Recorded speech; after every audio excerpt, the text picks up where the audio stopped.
When we lead, learn, and live the way the brain works best, we simply get better results with less effort. Today, we are talking about a very important topic, the topic of growth.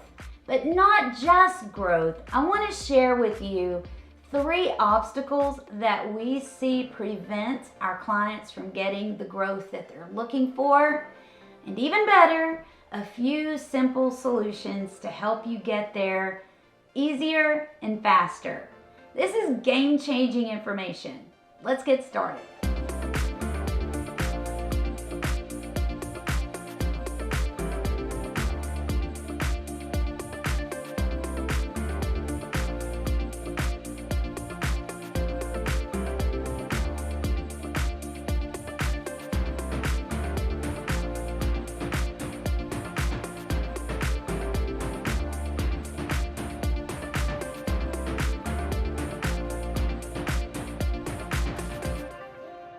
Hi friends, I'm Yellin, author of Unforgettable Leadership, and I'm here to talk to you about a really important topic. I mean, if we're not growing, we're dying, right? Growth is so important. Whether that growth you're looking for is for yourself, for your team, for your organization, or for your company. So we're going to dive into the 3 obstacles that I see our clients struggle the most with, that it's actually preventing them from the growth that they're wanting to achieve. And along the way, I want to share with you a few very simple solutions, most of them in the form of questions that you can ask to get the clarity you need to get to growth faster. All right, so the very first thing I want to ask you is to be clear, what do you want to grow? Like, just take a deep breath for a minute and think about what is it that you are wanting to grow right now. And even like, what does bigger, better, bolder future in this area of growth look like? How will we know when we get there? What would make you feel confident and like you've made progress in achieving that growth? So as you're thinking about that, you know, we have a lot of clients who, they want to grow personally. They want to grow a skill set, or they want to grow capabilities. Sometimes our clients want to grow their team because they want a team-managed department. Oftentimes our clients will actually want to grow their revenue goals, or some say want to grow innovation. It doesn't matter. It's just a really important starting point to know exactly what you're wanting to grow and exactly how we will know when we get there. So spend a few minutes around that as we move into a few of the obstacles that we see that may not prevent growth entirely, but they sure make it harder. And remember, the goal is to align with how your brain works best so that we can get results with less effort and hopefully even faster. So this first obstacle may sound a little bit strange, but it's one that most of our clients don't even recognize they have when it comes to achieving the goal that they're looking for. And the first obstacle is related to our beliefs about growth. So challenging, what are the beliefs that you're holding right now about growth? Beliefs that you're holding around innovation, for example, if innovation is your growth goal.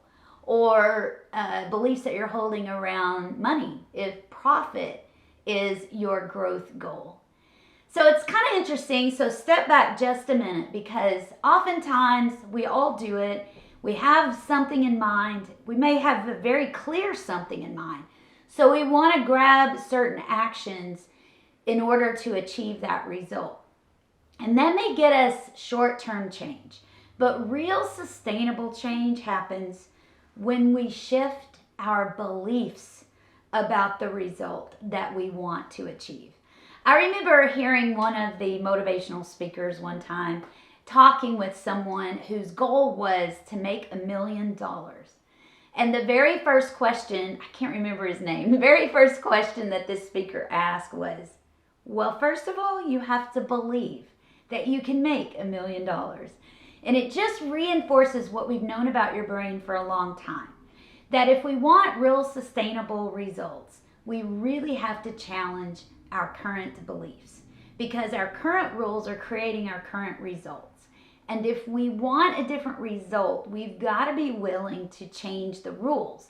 And the rules, yes, some of that is our actions, but it's largely driven by our beliefs. So that's obstacle number one. And here are a couple of simple solutions that you can use to hopefully remove obstacle one. One of those questions is, do you want control or do you want growth? Let me ask that question again, because the first time I heard that question, it was like a punch to the gut.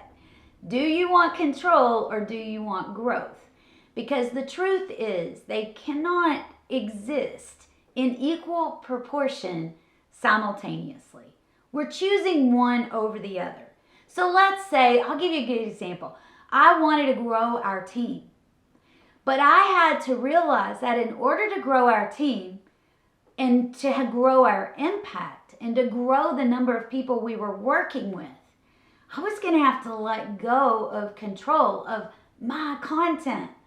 No one would deliver it exactly the way I would, but I had to learn to be okay with that. Yours might be innovation, it might be profits, but I really want you to sit with that question.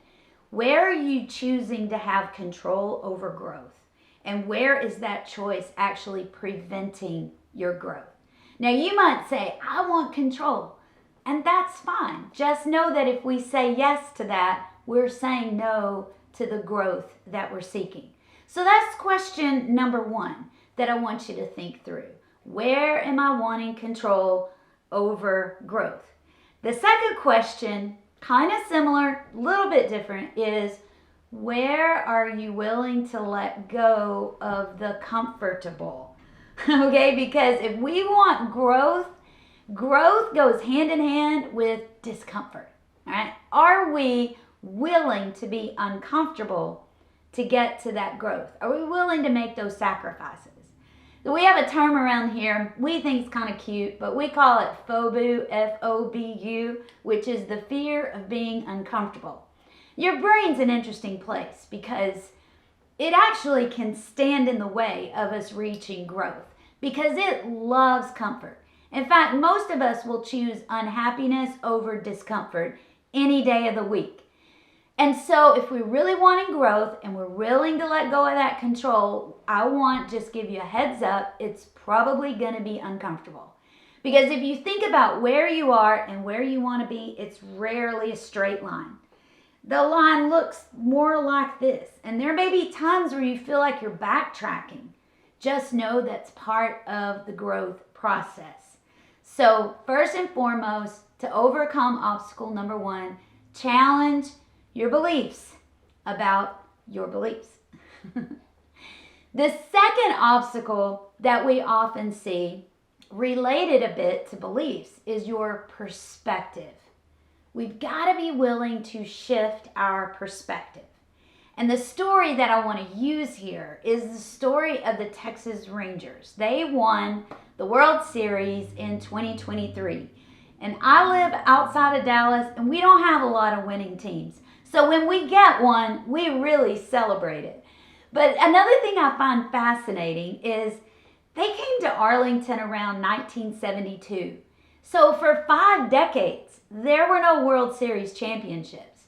So when I see a team that's gone that long and then they achieved this major accomplishment, I always want to look at why. And one of the whys, and there are many whys, but one of the whys led me to the story of Chris Young, who's their current manager. So if you've been around baseball for a while, you might know that Chris Young at one time was a player on the field. So you think about perspective, he was a pitcher. So most of his perspective was him pitching and seeing the catcher. But that's what he saw. He wasn't worried about third base. He wasn't worried about learning to play left field. He was worried about being a pitcher. Now, today, his perspective is very different. In fact, you'll see him in the boxes way up with a much more strategic view of the field. He had to stop being a player in order to step back and see the whole. For some of you, that's going to mean getting out of, the term we hear a lot, getting out of the weeds, getting out of operations, carving out the time that you need to step back and gain a bigger perspective. So where is it, if you want this growth, where is it you need to get out of the weeds or out of operations and get the time that you need to think strategically? The other thing that Chris Young did very well is he put the right players on the field in the right position, and they were all very clear on how their position contributed to the bigger goal. So a takeaway that we could all use when you think about growth, because most often growth means involving other people. So making sure we've got the right people on our growth team, and those right people are very clear on how their role aligns with our goal of growth. Now, the third obstacle. So we've looked at beliefs, we've looked at perspectives. The third obstacle that we often see that can prevent people from getting to their growth goals, so they get discouraged and they quit, or even worse, they think it's impossible, and it's not impossible. The third obstacle is your culture. So I do live outside of Dallas in this small town called Farmersville. And yes, there are a lot of farmers, but there's a lot of valuable lessons that you can learn from talking with a farmer. And one of those is how to grow. So couple of things that I wanted to point out here. First of all, if a farmer wants to grow corn, he or she is going to have to plant corn. It's pretty obvious. And another thing that's so important is they want to make sure that the conditions are right for that corn to grow effortlessly. So they want the right amount of rain. They want the right temperature. They want to do it, plant in the right season of the year. They want the right level and the right kind of fertilizer. You may see where I'm going with it. So let's say one of your growth goals is to grow innovation. Take a look at your culture. Is your culture one that all the ingredients are right for innovation to grow? In other words, the opposite of that, of course, would be if there's a lot of bureaucracy, or if people are operating under a lot of threat and they don't feel like it's safe to come forth with new ideas. If your growth goal is to grow profits, take a look at your culture, even your systems and processes. Have you put it in place so that you can reach that revenue goal that you're striving for? Because when we get all the conditions that are right, then what we're seeking to grow is going to grow effortlessly. What we want to do is remove the obstacles, remove the weeds, if you will, that may be choking out our growth, preventing our growth, or painstakingly slowing the growth that we're seeking to achieve. Now, what we do every day, we help our clients get better results with less effort. So if you're thinking, man, I'm not even really clear what it is that I want to grow. And if you are clear, maybe you need some help with what are the obstacles that are getting in your way and how do you remove those obstacles. That's what we do every single day. So reach out to us. It's important that none of us are ever suffering in silence. There is help, and that's what we do. So just quick recap. If you're seeking to grow yourself, your team, your organization, your company, first and foremost, get clear. Get clear on what you're wanting to grow and what that's going to look like. Let's start really taking a look at the 3 biggest obstacles we see every day. How are your beliefs accelerating or hindering that growth? How might your perspective need to change, and what different perspectives do you need to put on your growth team? And finally, let's take a look at your culture. How is the culture around you accelerating the growth you're looking for or preventing the growth that you're looking for? Let's all stay committed to this important topic of growth, no matter what.